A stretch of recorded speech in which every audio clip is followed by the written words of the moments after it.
My friends, I salute you. I'm sure when you saw the web event with the Moon Sister lore, you sat here, got excited over finally getting some information on one of the most enigmatic parts of Tevat's lore. How I envy you guys. The innocence. Now, when I went through the web event and saw the Moon Sister lore, my mind raced to one thing, one name, and one name only. Our resident Moon Sister Denier, David Johnson. You guys know, we've been talking about all these mysteries recently, but perhaps one of the oldest in lore is where is the third Moon Sister? Now beware, fellas, for there is a Moon Sister Denier among us. We'll see if he, if he reveals himself.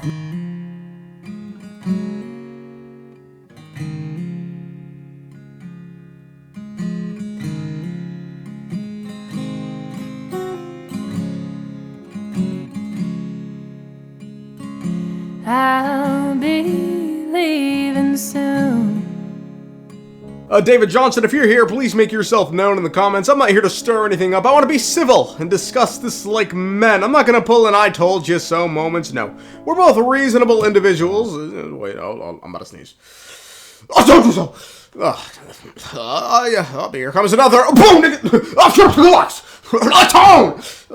Damn, I guess I'm cutting him down with something. Ebola or some shit, I don't know.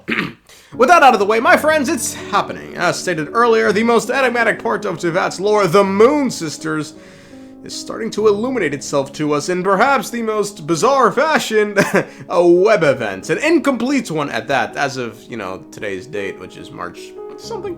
But of the parts accessible to us right now, some interesting things have been revealed, such as the 3 different moons have now been given titles. However, something strange is still missing from all this entirely, but we'll get into that later. The web event starts by telling us this, quote, "The trinity of moon goddesses who once steered the primordial celestial sphere and wove love and passion into the very heart of the world have long since faded into the shadows of time." Now, of the parts of the Moon Sister lore we did know about, this was one of them. We knew the Moon Sisters once existed, or some of us, did their duties, but then met their ends near the time the Heavenly Principles went to war with the second who came.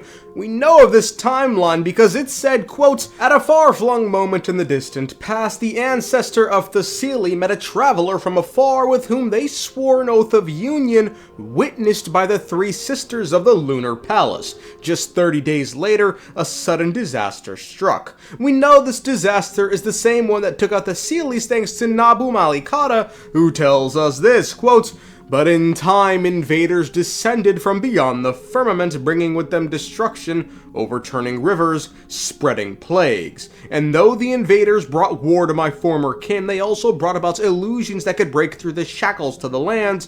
But the master of the heavens, consumed by fear for the rising tide of delusion and breakthroughs, sent down the divine nails to mend the land, laying waste to the mortal realm.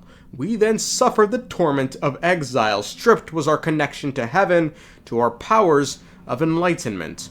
Also, keep in mind that phrase, overturning rivers. We'll circle back to that later. It is said the Moon Sisters went mad and killed one another. However, so far as we can tell, only 2 Moon Sisters were reported to have died. Quote, "Ultimately, 2 moon wheels shattered into dust and disappeared. The last of the sisters was so overcome with sorrow that she would never again leave her palace.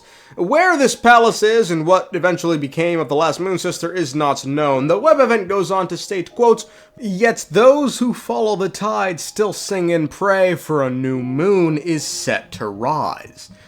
Seems like something's a coming, fellas. Worth pointing out, the reason some might pray for a new moon is twofold. The first is because the moon Tevat currently has is said to be nothing more than the corpse of a Moon Sister. And the second is because of the 3 separate moon duties that are no longer being fulfilled, which we'll talk about right now.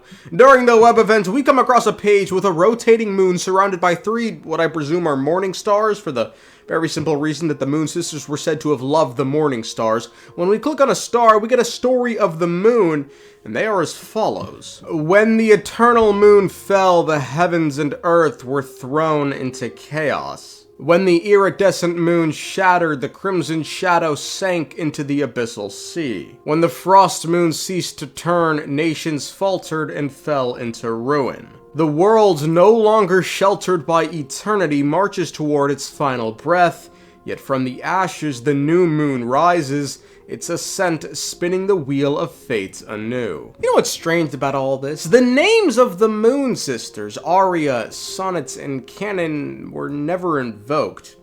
Wonder why. If we continue to work with the timeline that the Moon Sisters died during the war with the Second Uke, we come across some odd things with regards to the Eternal Moon, which, by the way, we can see has a river being overturned? It said when this moon fell, the heavens and the earth were thrown into chaos. This makes it sound as if the earth and heavens being thrown into chaos were a result of the eternal moon falling, which is odd, given by all other accounts of this time period, the earth and heavens being torn apart is pinned entirely on the war. Our Bible, before sun and moon, tells us, quote, "The second throne of the heavens came, and war was rekindled as it was in the world's creation. That day, the heavens collapsed, and the earth was rent asunder." Eboshi would later add, telling us, quote, "Later a great war broke out in which the heavens capsized and the earth was ripped asunder. This land was then plunged into the dark ocean depths." Now, it could be the eternal moon falling is what ultimately caused all this, and given details of the Moon Sisters' demise is sketchy at best, it's worth pointing out.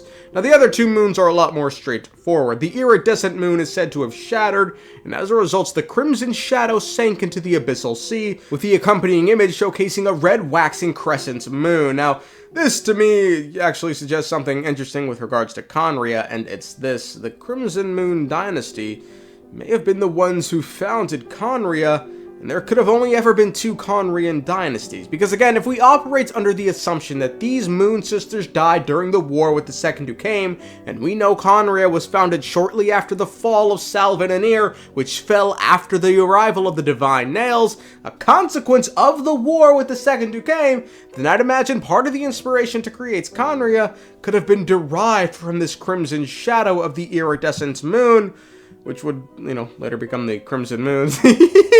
Now, the Frost Moon to me is also very interesting, just because earlier we mentioned that only two of the Moon Sisters were said to have died, and based on wording, it seems like the final Moon Sister might just be that Frost Moon, given this moon is said to have only ceased to turn, whilst the Eternal Moon is said to have fell, and the Iridescent Moon shattered. And now another thing backing this, I suppose, is Nod-Krai, which are home to the Frost Moon Scions who worship a moon deity.